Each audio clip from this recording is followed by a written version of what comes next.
Welcome back to DVC Weekly. This is episode 172. Today is May 22nd, 2024. So your seventh month window is going to be the 11th month window is April 22nd, 2025.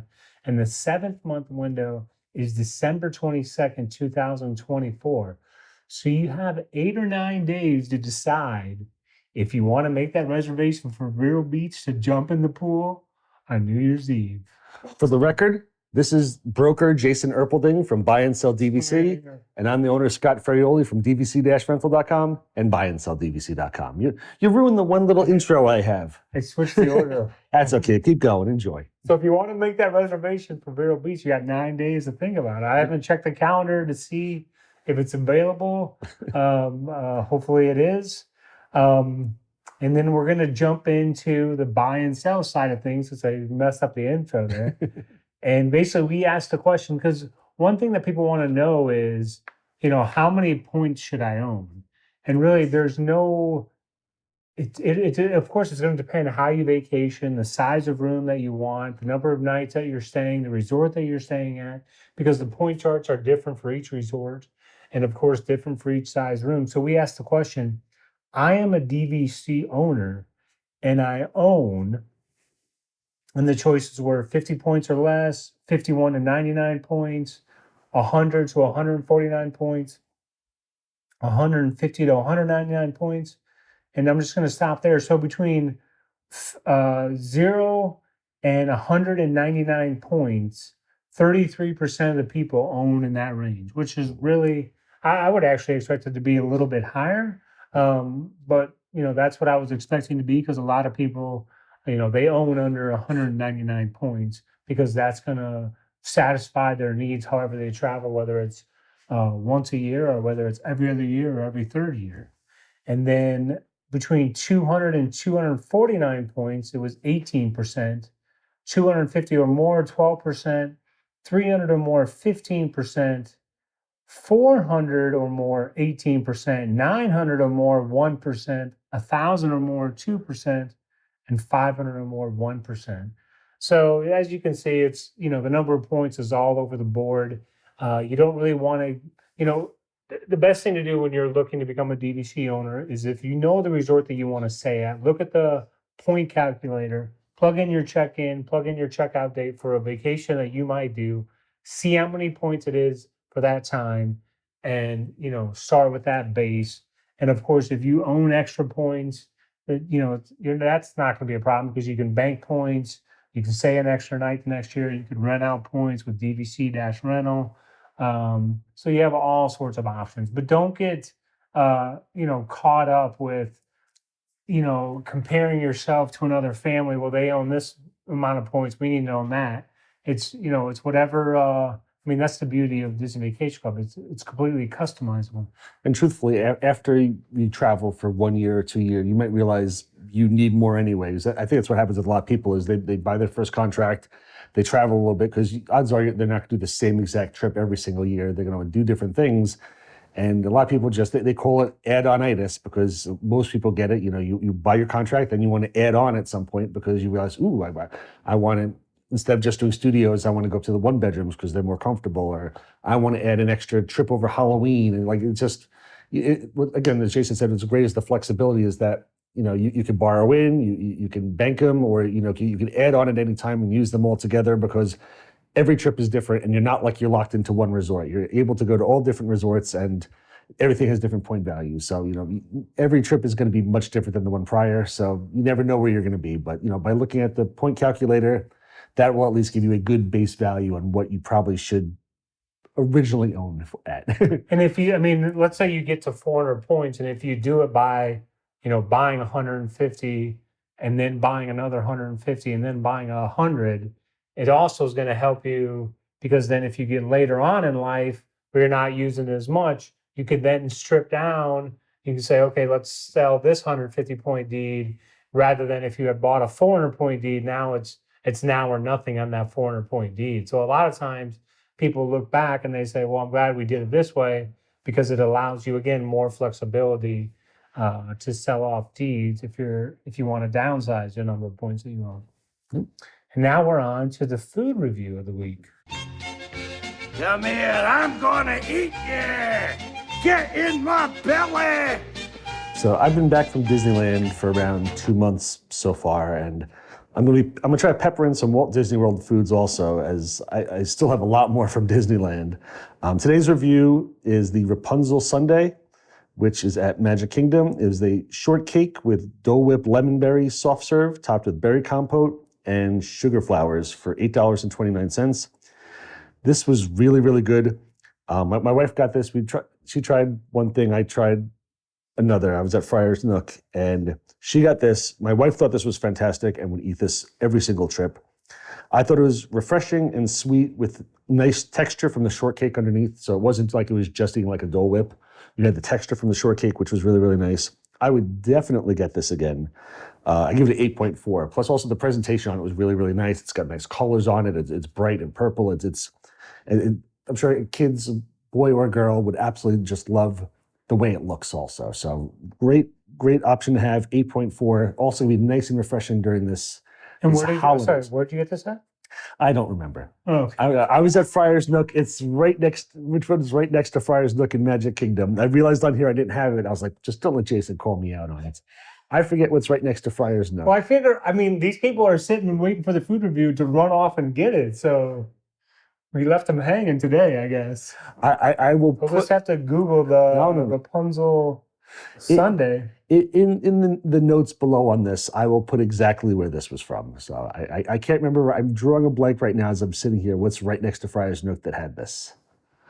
Okay. If I yell into the other room, I could possibly find out, but I don't know if I want to do that. And you don't know the name? Okay. We're Googling it. We'll be back with that. Yeah, we'll be back in that. Hang on at the end of this episode here. Now we're on to the DVC-rental side of things. I'm currently going to be leaving in a few weeks to go on a cruise, so I thought this was a good time to talk about my cruise, the cruise swap program, and booking as a travel agent. I'm going to be going on the Norwegian Getaway. We did the Breakaway last year. It's got like 4 stops in Spain, 2 in Portugal, 1 in Gibraltar, and 1 in France. The one it says they call it Paris, but Paris is like 2 hours inbound from there, so it's not like we can get into Paris from there. But what's also really, really cool is that when we're going to be ending in Barcelona. We're then going to fly back over to France, and we're flying to Paris, and we're going to go to Disneyland Paris for 3 nights. So really, really looking forward to that as well. I've been really, really enjoying, since we went to Europe for the first time last year, really, really enjoyed the European cruise. As a travel agent, we can book any cruises for you, in Europe or here, whether it's Disney or Royal Caribbean, Norwegian, Celebrity, essentially any cruise line. And we also have the cruise swap program, which means that if you're a DVC member and you want to use your points for a cruise, it's typically, you can only use it for Disney Cruise Line, obviously. You can't use your Disney points to go on Celebrity.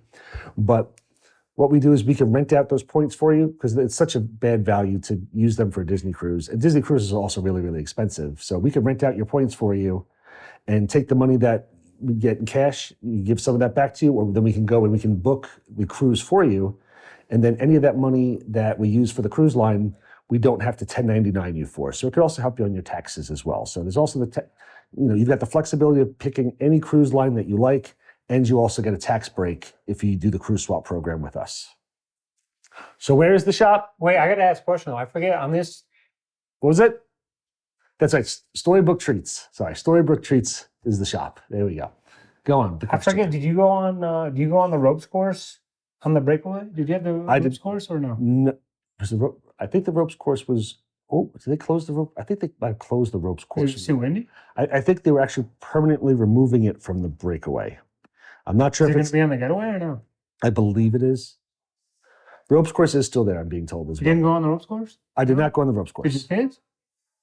They got rid of the mini golf and the rock climbing wall on the Breakaway. Okay. Maybe I'll do the ropes course. Did your kids see it? I don't think they did. Do you like the ropes course? Well, I love it because obviously there's a kids one that nobody would qualify for anymore, your family or my family. No. And then they have the adult one. So you get to go up there, and then there's I don't know, they have a special name for it, but it's like a plank that goes over the side of the ship. So you can walk out to that plank, and I mean, the views that you get from there are amazing. And terrifying.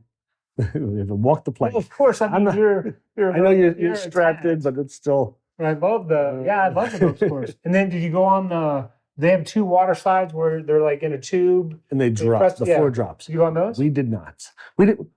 Well, here's the thing. Normally on a cruise, there's a lot of time you're spending on the ship or back on the ship. And then We were at paying ports while you're every single day, and when we come back, we were exhausted. So we didn't do a ton of stuff on the ship itself because we'd come back from our excursion. There's no It was like one day. sea day. It was like one. It was the last year's cruise was an 11-night cruise and had 1 sea day. wow. So there were 10 Is that the ports. same thing this time then too? Or? This is 10 nights, and I believe there's 1 sea day. Yeah, they're jam packed when they do the Europe ones, which is great because you have to check out all these places, but it's not as relaxing, and there's a lot of walking. And honestly, the last time I went, we started in what the heck is it called? In Greece, in Santorini, and they have the donkey steps. And we came down the donkey steps, and it's like a mile and a half down like the steps, and both our knees were killing me for like days. We'd come back from the excursions. It's like we'd rest a little bit. Then it's like dinner time. We go get dinner, come back to the room, and literally, or sometimes we'd go to see a show, and then the rest of the night I would spend in bed with ice bags on my knees, which I've never done in my entire life, because just from the donkey steps, like hurt our knees so badly for days and days after that. So then it was as much relaxing and doing water slides and stuff like that. It was nonstop excursions, and then trying to recoup and try to relax because you knew the next day you had to get up at 7 o'clock in the morning to do it all over again. Still loved it. Because I mean, those if you plan on doing those, I'd recommend leaving any wedding rings at home because you can't have them on, and then you got to take it off, and sometimes you'll forget it in your room or something. You can't have a wedding ring on what? On like when you go down that ropes slide. Really, on the slide? Yeah. I've never heard of any slide that made you take off a wedding ring. I mean, obviously, what kind of any crazy jewelry on your hand. That's Of course, yeah, but like really, Yeah.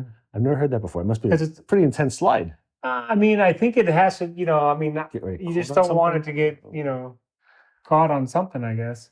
No, you don't want that. Make sure your shorts are tied pretty good. Yeah, I can imagine. But yeah, because I think I went on Getaway, but that was like mine was like Oh. 2016 probably. So A little nervous about the Getaway because it's currently going into dry dock, and we're supposed to be the first cruise after it gets out of dry dock. So if there's any delays, I don't know what's gonna happen. It looks like they're gonna be like changing over like a restaurant really? and like doing smaller stuff. So it's not like a big change. you said get rid of the mini golf. No. Or That's what happened on the breakaways. They got rid of the mini golf. The Getaway, I believe. Do you know still what they changed the mini golf with, or no idea? There was no. I don't know. I think they made it like just an open area. Like I don't recall exactly. I think it was just an open area because I remember they had like a big. I'm also trying not to get different cruises in my head confused here. Because I mean, I always find it not to get off on a cruise tangent, but I always find it interesting what they put a cruise ship will have some type of entertainment. It will only last so many years, and then they switch it, to another one. It's interesting how long some of the things last. Yeah. So yeah, I'm not sure what they changed it to. I think it's just more of an open area for like seating and maybe like watching a big screen in the back. Really, they show sports and stuff at night. But I think that's what it was. I'm not sure. But I'm really hoping there's no issues in dry dock where all of a sudden they go, sorry, we have to cancel the first sailing. Then what do we do? I've never done that. Never anything close to that before. Where I know, but something's in dry dock and we're the first sailing out of it. So I've never experienced anything like that. So just really hoping that there's no issues. On that note, hopefully next week I'll have the normal beginning back and leave us a comment how many points you own if you're a DVC owner, and we'll see you next week. I'm also kind of curious if you do decide to do that, and leave us a comment. Also, let us know. If you just purchased your one contract and like you've kept it this whole time, or if you purchased it and then you did add-ons later on. Because I bought my first contract and then 2 years later I did an add-on and I've been adding on since then. So let us know if you're a one contract person or if you've been adding on periodically over the years. Plus, if you're a cruise person, let us know which cruises you've been on and how you rank them. For example, maybe you say 1 Disney, 2 Royal Caribbean, 3 NCL, 4 Carnival. Let us know your thoughts. All right. Thanks so much for watching.